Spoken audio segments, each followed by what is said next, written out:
రాధా స్వరూపం ఎత్తుకొని వచ్చింది. అట్లా ప్రతి ఒక్కటి మనలో మన సనాతన ధర్మంలోనే ఉండేది ఎన్నో దేవతలు, అన్నిటికీ దేవతలు ఉండాలి. ఒక్కదాన్ని పట్టుకో, పట్టు పట్టరాదు, పట్టు పట్టిన విడువరాదు.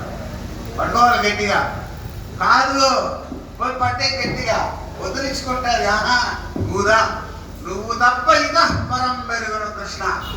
గజేంద్ర మోక్షంలో 12 ఏళ్ళు ఏడు కదండి, ఎట్టండి తేదుగా ఆహా ఓహో అన్నా కదా, నాకంటే మించా, మాకు ఉంది ఆ ధర్మం, నాకంటే మించా. అప్పుడప్పుడు వేస్తా ఉంటాడు, నాకై పగిలిపోతాడు. అట్ట 12 ఏళ్ళు కష్టపడిందంట. అయ్యో నాది నాది నాది నాది అట్టే మరి మనం పట్టుకున్నాం, నాది నాది నా మూడు నా పిల్లకాయలు వాళ్ళు వీళ్ళు వాళ్ళు రాకపోతే తగ్గావు ఎంత కూడా అయినాడు అనుకోండి. ఏమైనా స్వామి కొంచెం 2 నిమిషాలు ఉండు స్వామి, నా బిడ్డ కాళ్ళు నొప్పిగా ఉందమ్మా, కాళ్ళు నొప్పిగా ఉందా అంటే లేదు కదా, నొప్పిగా ఉంటే చెప్పండి నిలిపేస్తాం.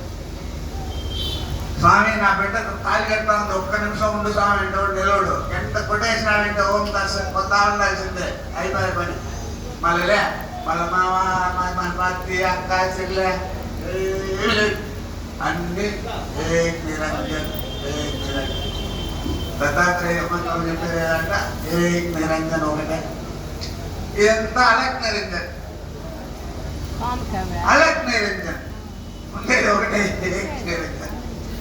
ఏది రాదంటాడా భగవంతుడు మనకి ఇచ్చిన పరిస్థితి ఏమంటే ఒక్కటిగా పంపిస్తాడు, కానీ అన్నింటినీ ఇస్తాడు. ఇచ్చి ఏం చెప్తాడంటే ఇది కాదురా, ఇది నేను నీకు ఇచ్చింది, నువ్వు సంపాదించుకున్నది కాదు, నేను నీకు ఇచ్చింది. కాబట్టి ఏం చేస్తాం, లాస్ట్లో రాకపోతాం. కాబట్టి ఇప్పుడు ఇలా విశేషమైన రోజు ఒకటి భైరవాష్టమి, రెండోది అనకాష్టమి. ఇద్దరిని ప్రార్థన చేసుకోండి, గురువు గారిని ప్రార్థన చేసుకొని ఇప్పుడు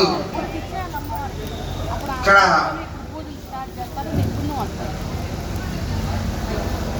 మైసూరు పాక్ చేస్తున్నామండి.